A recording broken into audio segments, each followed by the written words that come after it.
Hello fashion lovers, welcome back to my YouTube channel. My name is Betty. In today's video, I'll be taking you through the process of sewing the zipper fly and also the trouser waistband. In our previous video, I showed you how to go about the sewing and drafting of the pocket. So if you have not watched that, you can go ahead to do that now before commencing this video. So let's get right into the video. Before ironing the interfacing on the fly, we'll go ahead to separate our fabric. Okay, we're going to separate it like this and flip it to the other side and trim off the excess like so. So we'll be working with just one side having that zipper fly and the other does not, just has only the same allowances. The next thing we have to do is to go ahead and set that aside.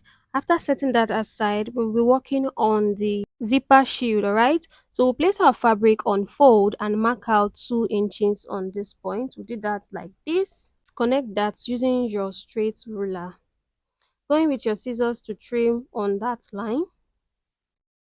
After trimming on that line, you will just mark out the length of 11 inches like so, and then you cut that with your scissors. Fold your fabric into two and on the folded edge mark out 1 inches like so and connect that diagonally with your scissors. Okay, so go ahead and iron that down. Then on the front pattern, the one that has the zipper fly, we are going to be adding an interfacing of 2 inches, okay, before we iron that down. Then trim off every excess interfacing. After trimming that off, we'll go ahead and flip it to the other side and add an interfacing to it. So the interfacing will be half of an inches width like so. All right, ensure that your interfacing is stopping on the hip line.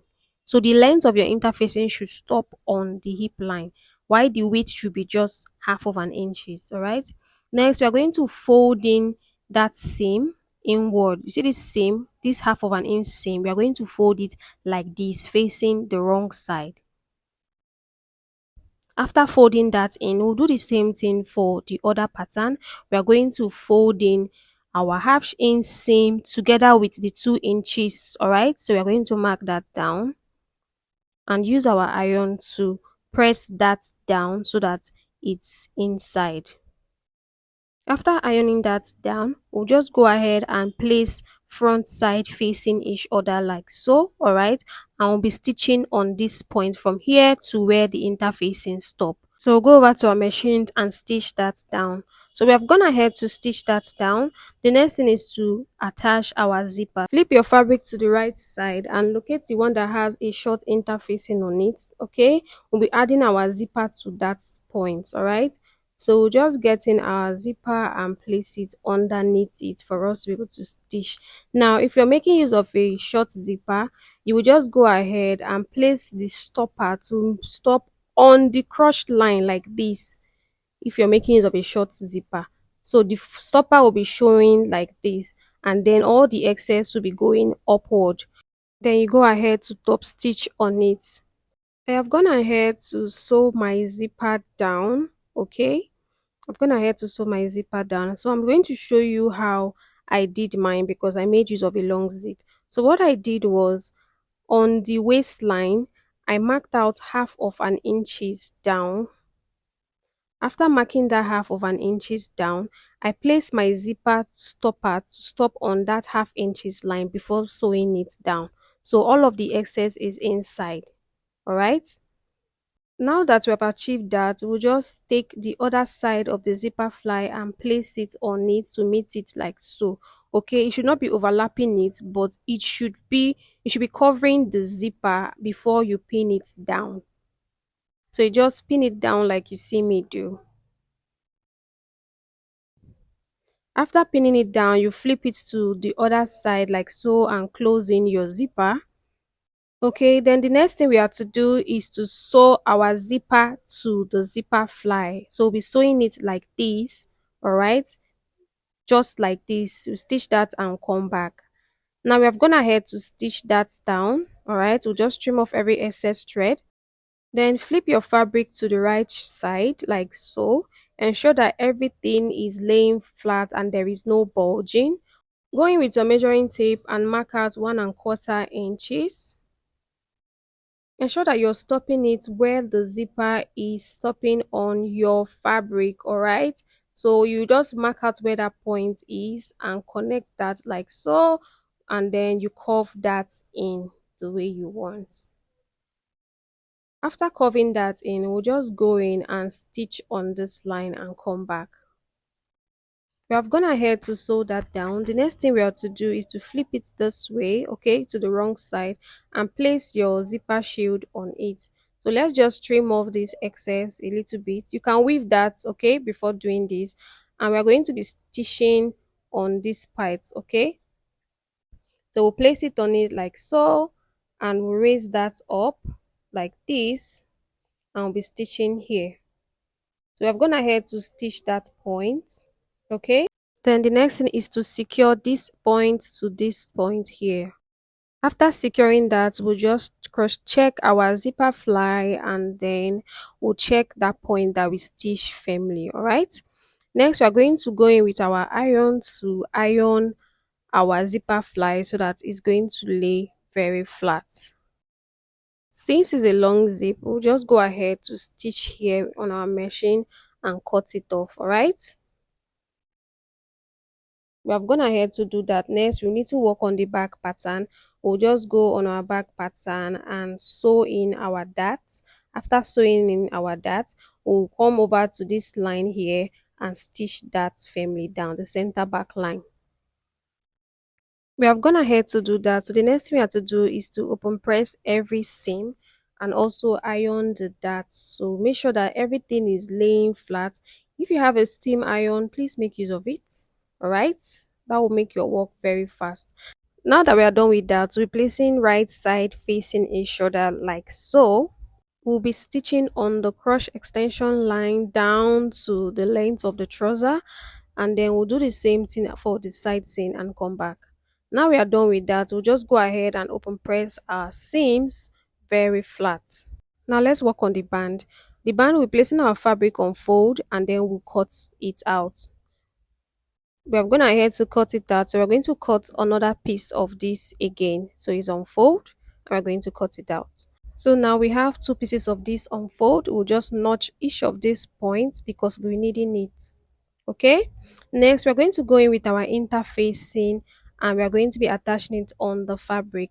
So the pattern we'll be using for the interfacing is the original pattern that we got from our trouser band. So we're going to use it to cut the interfacing. After placing the interfacing on it, you're just going to extend that point here, and then we'll go in on our main pattern and cross check how many inches we should add, and we'll connect that point like so. Then you go in with your scissors to trim off that.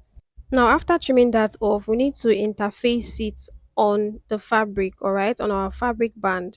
So we'll just place it like so and open it up. Mind you, I made use of just one interfacing on just one side. You can do it on both sides if you want. And if you want to make use of an interfacing, please make use of the one that is thicker than the one that I use, all right, so that your band will be able to sit properly on your body without it having any rumple or bulging. So now that we have got that, let's just go ahead to iron that down. So take note that I interfaced on just one side, okay, and the other side will be serving as the lining. So the next thing we have to do is to go in with our measuring tape and cross check the band. Since we have noticed that it is 2 inches, we'll be folding the lower part of the band, all right, this part here, picking just one of the interfacing, just one. The one with the interfacing is the one that we are folding in, all right. So we are folding it on the line where the 2 inches band line stop, the 2 inches interfacing stop. So we'll just fold it down. After folding it down, we'll do the same thing for the other one. But before that, let's go ahead to hem this one. So we'll take our hemming gum and place it inside that point that we are ironing, all right. We are placing it on just the one that has the interfacing. Go ahead to press that down, okay, and ensure that you're pressing it in such a way that you're not exceeding the length of the interfacing. You want to do this carefully. Now that we are done with the ironing of it, we are going to fold in the one that is going to serve as the lining. We ensure that it is meeting on that line too, where the band width stop, okay? The length of the band. We're just going to iron it all round. So we are done with that. Now it has its crease line. It's that crease line that we are going to be sewing on our dress. So let's go ahead to sew this upper part and come back. So we are done stitching that down. The next thing we have to do is to trim off the allowance, and take note, while I was sewing this, I ensured that all of the notches meet each other. So you should do this. This will help everything to lay well. Now the next thing we have to do is to go ahead to top stitch on the lining part. Alright, so we'll do that and come back. So we have gone ahead to top stitch on that part. Alright, so the next thing we have to do is to iron that down. After ironing that down, all right, the next thing we have to do is to go ahead and fix it on our trouser. To do that, we are going to get our band and fold it into two. After folding it into two, we are going to locate the middle of the band, and we are going to mark that point down. After marking that point, the side we'll be stitching is not the side with the interfacing, but the lining part. All right, and now we'll be using our pin to mark out where the center of that band is to where the center back crochet extension is, okay? And then we are going to pin that down. We'll be stitching it all around. So let me take it to my machine so that you see a clear view of what I'm talking about.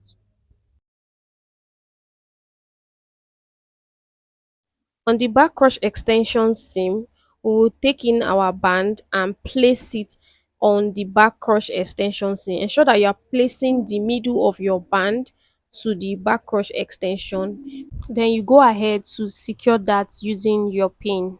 Okay? We'll go ahead and flip it this way. Okay?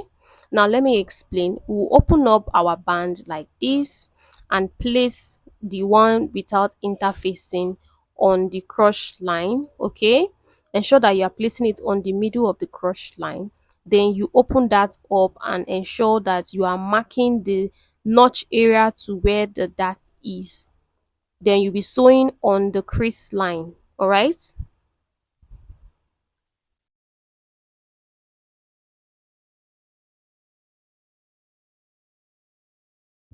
we'll be sewing that on the crease line all round. Okay, we are going to sew it this point and then flip it to the other side and stitch.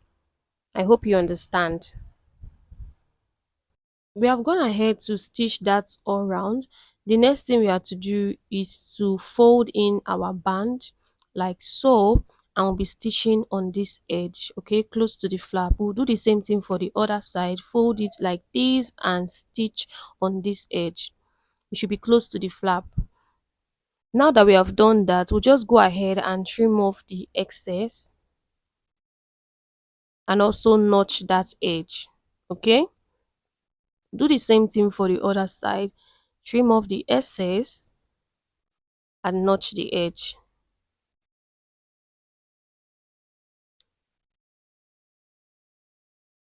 Next, we are going to flip it like so. Okay, and we'll do the same thing for the other side.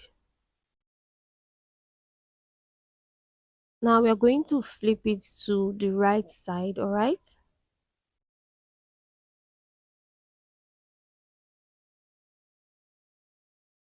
after flipping it to the right side, we'll go ahead and mark out all our notches on the band using our chalk. All right, just go ahead and mark all of those notch.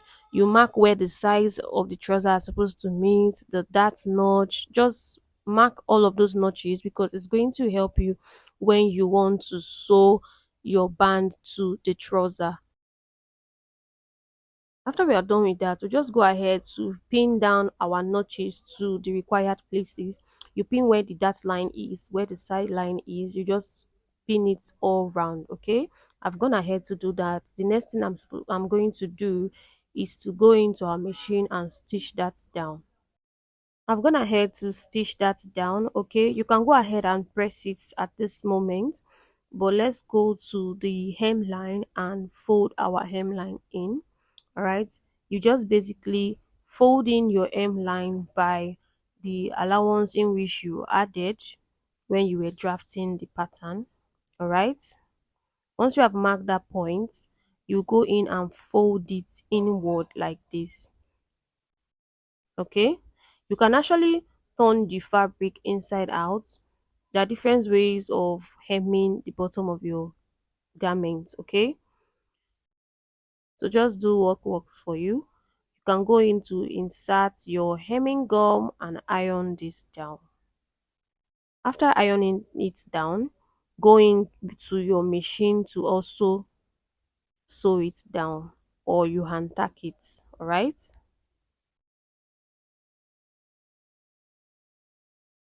that's basically all for this tutorial. In my next tutorial, I'll be showing you how to go about with the drafting of a female shirt pattern.